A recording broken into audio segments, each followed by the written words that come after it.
Hello, everybody. Sage here. So, you know, I, uh, for some reason, I was rewatching one of Nichol Kessinger's, one of her interviews, and you know what really struck me was the fact that, you know, she really didn't have much emotion regarding what happened to Shanann and her babies. She did have that one episode of when she was going why, but it was such a dramatic fake acting job.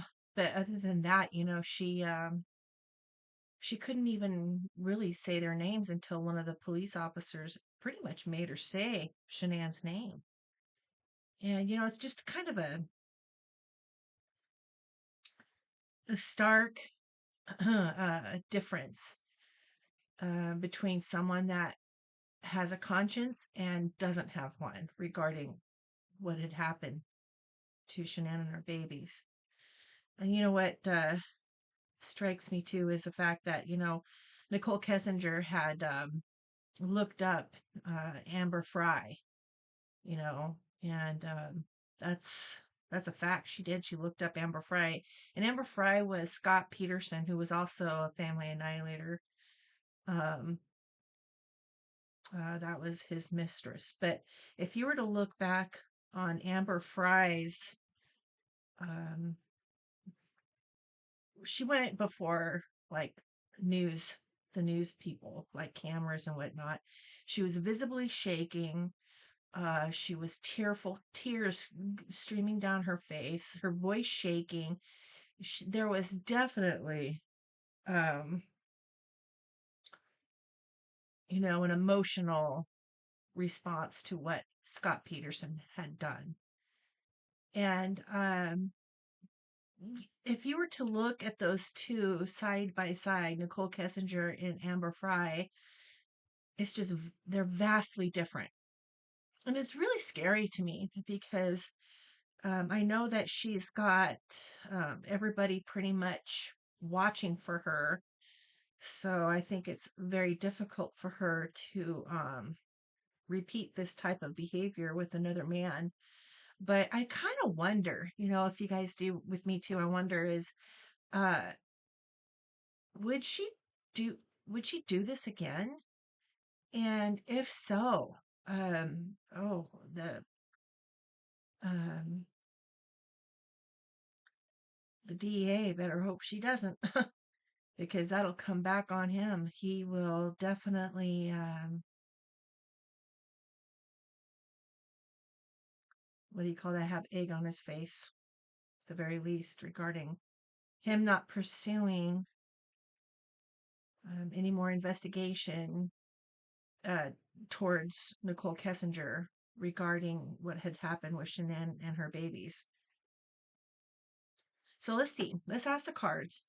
I want to know if she is going to do this again. And I sure hope not. Oh, of course. So I did some um shuffling. Gosh, I can't find my words. I did some shuffling before I began this video. Of course, I'm always, like always, using the little Bluebird Lenormand cards. I get them off of Amazon. Um, and as always, I'll allege my opinion and not facts. Hopefully, my audio will be much better this video. I think I wore it up too high that last video. So let's see. And you guys tell me what you think. I really feel, it'd be a really good video, excuse me, for Zuwaki to do, for him to do the comparison between Amber Fry and Nichol Kessinger. I think it would be I would watch that just to kind of see the stark difference between the two.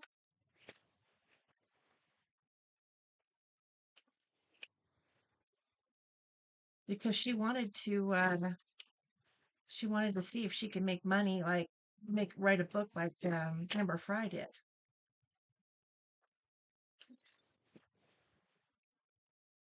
One more.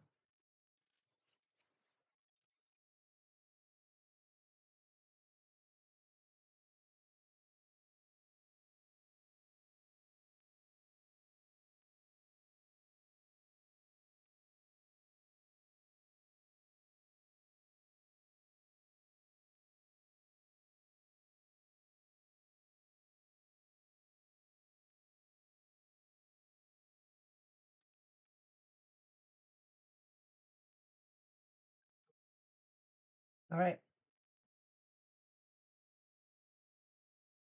So this is just a verification and affirmation that this is, you know, a card reading regarding what the question that I had asked. So again, and if you noticed in my previous readings, when I've been doing readings on Nichol Kessinger, the fox is very almost always near her, which is the planner. That's the planner. And what is next to the fox is the coffin, the planner of death. Looking towards this card is facing the children. Make it as you will. I mean, you guys can interpret that as well as I can. Of course, there's a gentleman. He's looking towards the tower, which is the prison system. It's always like the tower, not always, but has a significance of like a federal building or a hospital or something big, right? A big building. So, of course, he's looking at the tower, and the mountain indicates a long time because of the coffin, which we all know what that signifies. Planning, the planner, which is the lady looking towards the children. Yeah, you guys saw me. You saw me shuffle. He's looking away from the ship. So this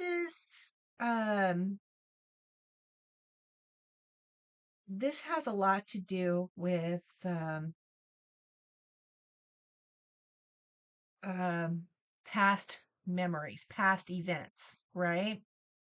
So this is all about the past events. Now let's do the next line and let's see what happens then.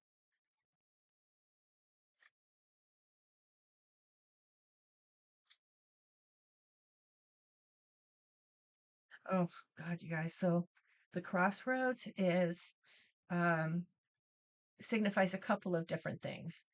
Um Usually it's the number two. So with this, the crossroad is the scythe. Next to the scythe is two. The scythe is an ending. So an ending of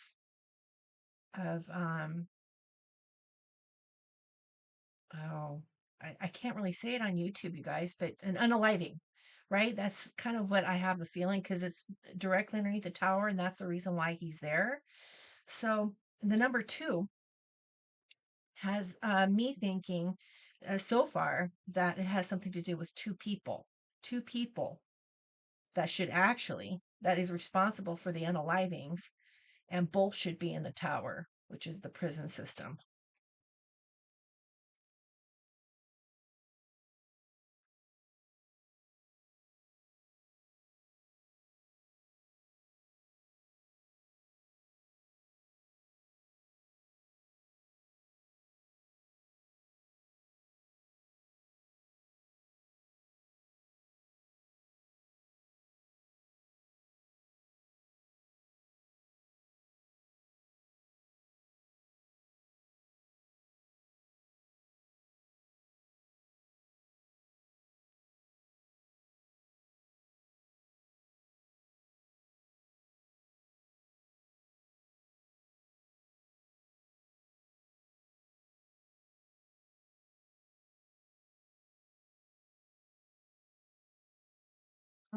So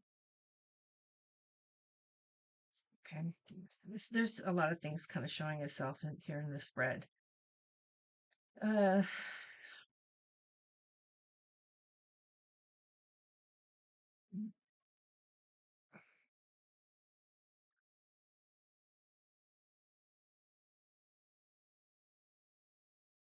So Nichol Kessinger, which is on the lady card, she is who I had envisioned on the lady card, is over the moon, which is a lot of emotions. What does the moon bring out in us? Actually, when there's a full moon out, the police departments and all that, they in hospitals, take it from me, it's a lot busier. People have a tendency to act out more, um, um, be more impulsive, and it's it's a well-known fact. And so she's very, of course we all kind of know this, I'm not telling anybody anything new, that she's this is signifies unstableness, not being very stable. um you know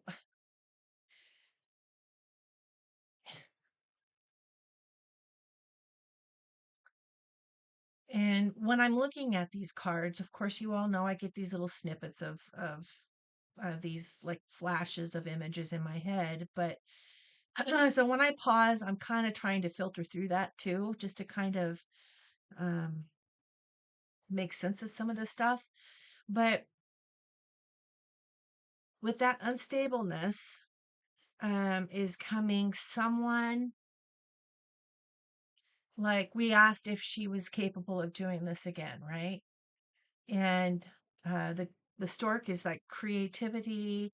Um, a ring is a contract. So she is actively pursuing someone right now. Excuse me. But, you know, there's,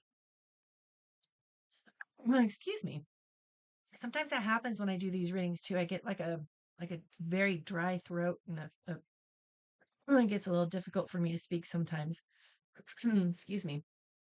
So above the ring and is what's called, the book, which is the um, like secrets, right? A withholding of secrets. And the lilies is next to that, which is, you know, um, she is trying to keep this guy um, from learning the truth. And how do I even put this? So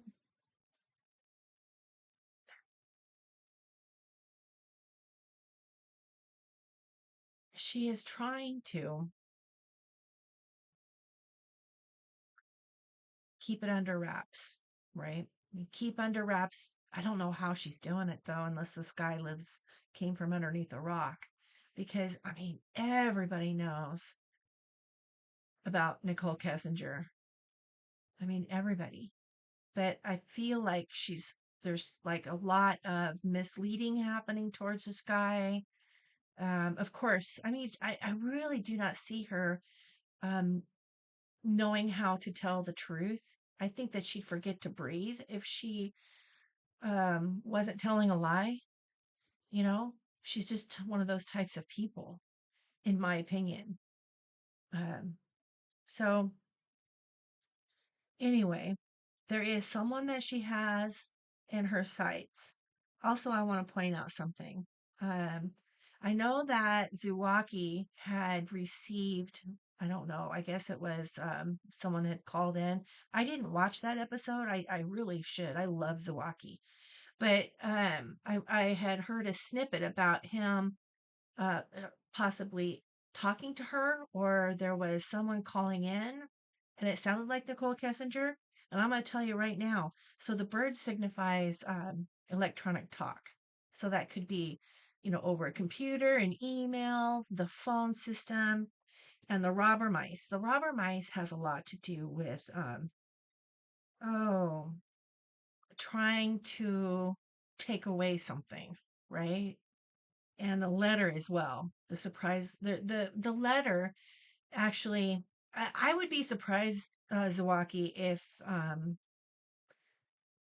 like someone, didn't try to give you a cease and desist letter or something. There's something gonna very possibly um, happen in that instance. I'd be surprised if that didn't occur with Zawaki, but it's not a real one. You know what I mean?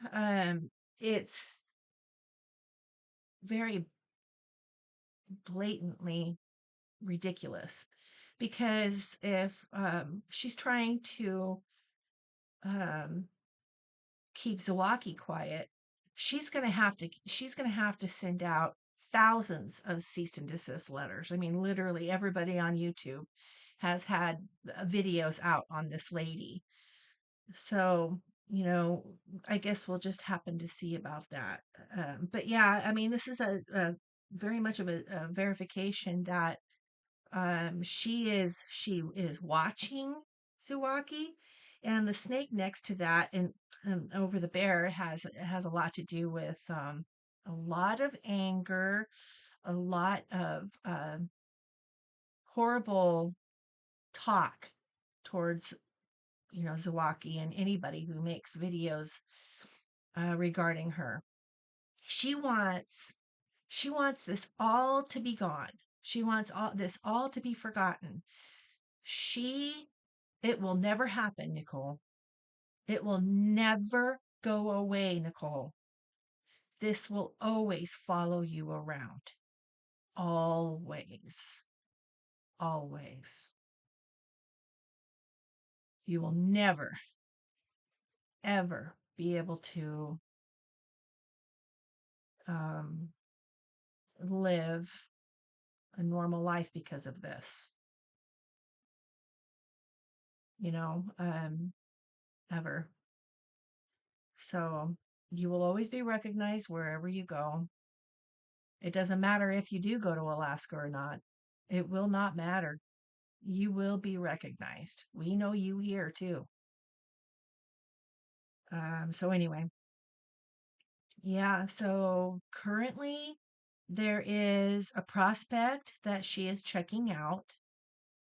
Um, there is most likely children involved. So I really do think that I know that Chris Watts was like a 1 in a million type of a person. Um, I have a feeling that she is having a very difficult time being able to find someone to manipulate as easy as him. So, but that doesn't mean that someone like that won't come along. Um, I feel like when there is darkness in one's heart, darkness will follow you. And I feel um, that she will not be able to stay out of trouble all of her life. Okay. I don't know if that makes any sense, but I really feel like she will get herself into trouble at some point. Um, and I know that there has been thoughts on her mind regarding possible new evidence that could come up that could implicate her. And I feel like there is DNA somewhere. I'm really hoping, you guys, I'm really hoping that the evidence in this case, specifically the girls' blankets, were not destroyed. They were kept, um, you know, um, in a sterile environment and able to check for DNA. I really feel like there's some type of DNA hanging around. And you know what? And they have come so far in DNA analysis and being able to detect that, like touch DNA and whatnot. And she knows this. She knows this. And I really feel like there is a lot of worry regarding that. And the moon has a lot to do with that as well. It takes her emotions back and forth, you know, with worry and despair and sadness, and really actually more sadness regarding her position, in her life. So anyway, getting back to this guy, uh, yeah, everybody. So there's definitely someone that she is keeping an eye on or investigating. She likes to vet out um, these guys. So she's been watching this guy, kind of creepy, really. Um, I don't know if you call it stalking. Probably. I think she did that with, in my opinion, with Shanann and that entire family. But that's just kind of her MO, right? Um, but she is really seriously trying to tone down her involvement with like the Chris Watts thing. You know, um, I don't. I when I just see a lot of, okay, I'll just let you know, when I see her talking to him like about this, it's like really muddled. So, and it's like real muddy. So I know that she is deceiving him regarding it or playing it down. Um she's doing something. I don't know. She's very smart that way, you guys. She's very not smart, I should say manipulative. Okay, very highly manipulative. So anyway, yeah, it's quite interesting. Um she has a lot of stuff going on um in her mind, emotion wise. You know, I really don't know how she can even sleep at night. I really do not know how she can sleep at night. Anyway, all right, everybody. Everybody, pray for this guy. Hopefully he runs. Hopefully he runs. The cards, if I were to do another reading on it, I'd probably be able to tell if it's going to be a long-term thing or not, but I'll leave that for another day. Currently, this is just what's kind of going on with her, so maybe later I'll check up on it. All right, everybody. Well, thanks for listening. If you have any questions regarding this, let me know. If you have any ideas for readings, let me know. Let me know what you want me to do. Love and light to you all. Thank you so much for watching this and for being here with me. I appreciate you all. Have a good night or day or morning or whatever.